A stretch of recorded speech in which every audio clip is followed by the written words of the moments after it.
this is Rick Kaselj from exercisesforinjuries.com. I'm down here in San Diego at a fitness mastermind, and I ran into Rob King again. I seem to run into Rob King everywhere. Where it's been like Vancouver, Vegas, California all the time. Yeah, so I run into Rob everywhere. And what we got chatting about during lunch was sled training. So something he used when he started out as a training was sled training, and he's found that that's kind of been his secret weapon when it comes to results with his clients.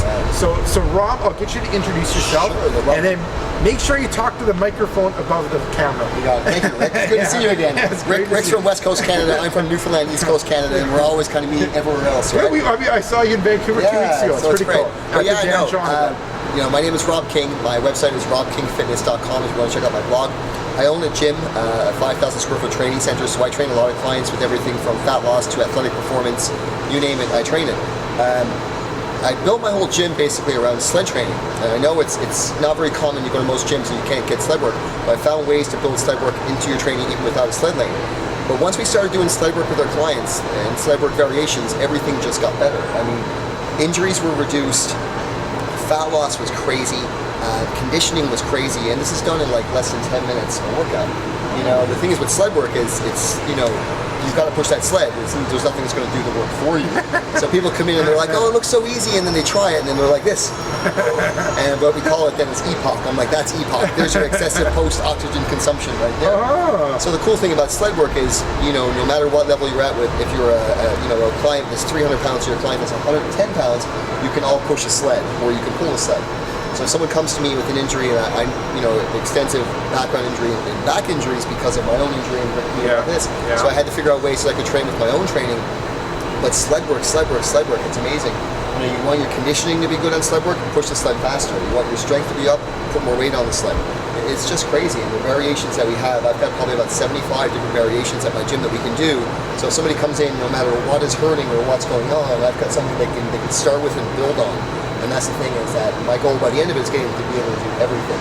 So sled work is critical in everything we do at my gym. And then, I mean, if someone just saw that piece of equipment of sled work, they would think that people would just walk it. And like you said, I mean, you've got 75 different variations. So you get them, to walk forward, but then there's another 74 different other things how you can tweak things based upon their previous injury, fitness level, and their goal. You can kind of modify it and just use a basic, simple piece of equipment. And it's so simple. Sled.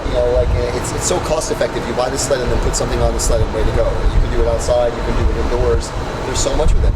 If you get somebody who's, say, an overweight client with bad injuries, you can't get them doing sprints. You can't necessarily get them doing high-intensity training. You can't get them doing burpees and all this crazy stuff. But they can push a sled. Yeah. And that's the thing we've realized, is that we always want to build on success with our clients. So we find out what they can do, and then we just keep them going forward on that. And the good thing, too, about sled work, like I said, is 10 minutes, you're done. And anybody who does sled work longer than 10 minutes, you're not working hard enough. Sled work, 10 minutes, done. And it's more than just adding more weight. Yeah, it's way more. It's, are you using a strap with the sled? Are you pushing the sled? Are you pulling the sled? You can use a harness, you can use a rope. There's so much you can do. But even just with a basic sled, are you pushing the sled? Well, then let's get you to push a sled, and let's time how fast you push it. Now your goal next time you do those 3 or 4 laps is let's reduce your time by 1 or 2 seconds. So there's so much you can do with it, and it's not just limited to pushing the sled. But we've got to start you with something, and then we build on that something and go from there. Awesome, and it's been really cool. If you're kind of like a research geek like me, it's neat to see that more research is coming out with this I call it unconventional training, like sleds, kettlebells, barbells, strongman training. The funny thing is, it's considered unconventional. It's almost kind of new. But if you look back, it's what good athletes and fighters have been doing for a long time. Yeah. So it's not new. It's just rediscovering what works. And I can get anybody in and I put them on the sled for 3 to 5 minutes, and they will know that the sled worked. And it's very simple. It's not. You don't have to explain anything. It's not like if you're doing an Olympic clean, where it's hands go here, heels drive, hips. Push the sled. Okay, now push the sled this way.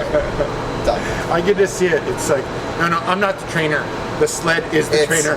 And everybody comes in our gym, and the first thing that we always get at my gym is, where's your equipment? Where's your equipment? We have no cardio equipment in my gym. And I'll say that again, none.